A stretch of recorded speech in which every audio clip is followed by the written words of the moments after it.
সাইফুদ্দিন থাকতেই পারতো, মানে সাইফুদ্দিন থাকলেও এটা নিয়ে কোনো সমস্যা হতো না, আর না থাকলেও যে একদম হুলস্থুল কিছু হয়ে গেছে তাও আমি মনে করি না। কারণ আমি মনে করি যে আমাদের এখানে যদি 3 জন পেসার খেলাবে, সেখানে ফার্স্ট চয়েস ডেফিনেটলি থাকবে তাসকিন, মুস্তাফিজ অ্যান্ড শরীফুল।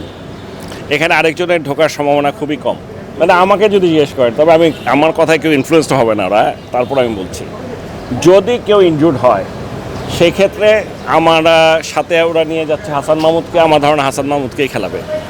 সো এইখানটায় এক্সট্রা একজনকে নিয়ে যাচ্ছেন যদি ওরকম কোনো কন্ডিশন কখনো মনে হয়, যেটা আমার মনে হয় ইউএসএতে এখনও তো দেখি নাই, আর ওয়েস্ট ইন্ডিজ সম্পর্কে যতটুকু জানি সম্ভাবনা খুবই কম। হ্যাঁ, আমাদের মেজর সমস্যা কিন্তু একটা ফিটনেস, এটা আপনাদের স্বীকার করতে হবে। পেস বোলারদের সবচেয়ে বড় সমস্যা হচ্ছে ফিটনেস। অনেকেই আছে যারা খুব ইনজুরি প্রোন, যেমন ধরেন তাসকিন।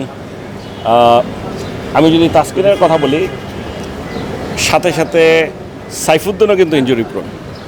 এখন দুইজন ইনজুরি প্রোনকে আমরা কি নিয়ে যাব কি না, তার চেয়ে আরেকজন কম্পারেটিভলি হয়তো ওর মানে একই রকম বা তার চেয়ে ডেফিনেটলি সাইফুদ্দিন একটু বেটারও হতে পারে, কিন্তু আরেকটা ছেলে আছে যে নাকি ফিটনেসের দিক দিয়ে অনেক স্ট্রং, সেরকম একটা নেওয়াই মনে হয় ভালো। এরকমই হয়তো চিন্তা করেছে, না আগে হতো, মাঝখানে গত 3 বছর ধরে হচ্ছে না, কিন্তু এইটা হওয়া উচিত আমি মনে করি। এবং এটা না হওয়ার পিছনে কারণ নিশ্চয়ই কারণ আমি আসি না, এটা একটা কারণ। বাট ফটো সেশন তো হয়, যাওয়ার আগে প্রত্যেকবারই ফটো সেশন হয়, তো এবার আমরা একটু অর্গানাইজড ওয়েতে করতে চেয়েছি যে আমরা সবাই থাকবো, সেই জন্য ভালো লেগেছে। এটাই হওয়া উচিত। প্রত্যাশা কম হওয়ার কোনো সুযোগই নাই।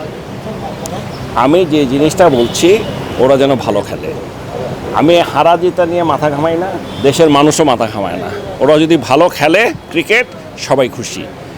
কিন্তু গত বিশ্বকাপ ছাড়া প্রত্যেকটা ওয়ার্ল্ড কাপে আমরা মোটামুটি ভালো খেলেছি, গত ওডিআই বিশ্বকাপটা ছাড়া। কিন্তু গতবারে লাস্ট ওডিআই বিশ্বকাপটা আসলেই খুব খারাপ খেলেছে, এটা তো অস্বীকার করার কোনো পথ নাই, এবং এটা কেউ পছন্দ করবে না। ওরা যাতে খারাপ না খেলে ভালোটা খেলে, ভালো খেললে ওরা জিতবে, এইটুক আস্থা আছে। তবে এটাও বলতে পারি যে আসলে কিছুই যে বলা যায় কোন ম্যাচ কে জিতবে, তাও আবার T20-তে এটা বলা খুব কঠিন। সেদিন যারা ভালো খেলে, আমাদের যে প্লেয়ারগুলো আছে এখানে, নতুন বেশ কয়েকটা ছেলে আছে, they are extremely potential. Tanzid Tamim, Towhid Hridoy, অনেক, আমি মনে করি এরা প্রত্যেকে, এবং এখানে আবার রিশাদ আছে, তানভীর খেলবে কিনা আমি এগুলো জানি না কে খেলবে, বাট আমি চেয়ে আছে।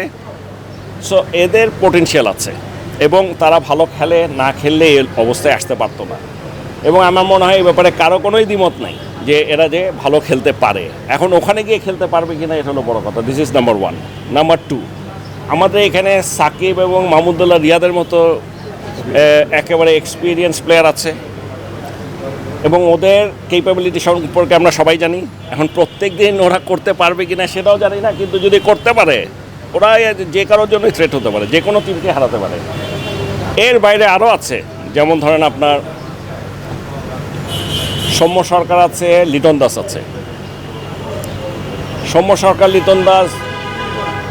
লিটন দাস এই গত 1 বছর আগেও যদি কাউকে জিজ্ঞেস করতাম, সবাই এক বাক্যে এক নাম লিখতো লিটন দাসের কথা, যে বেস্ট ওপেনার। এখন সে ফর্মে নাই, ফর্মে তো নাই থাকতে পারে, এখন ফর্মটা কতদিন থাকবে না। আমরা শুধু আশা করতে পারি যে লিটন দাস তার ফর্মে ফেরত আসুক, শান্ত তার ফর্মে ফেরত আসুক, ওরা যে ক্যাপাবিলিটি আছে অনুযায়ী ওরা খেলতে পারুক।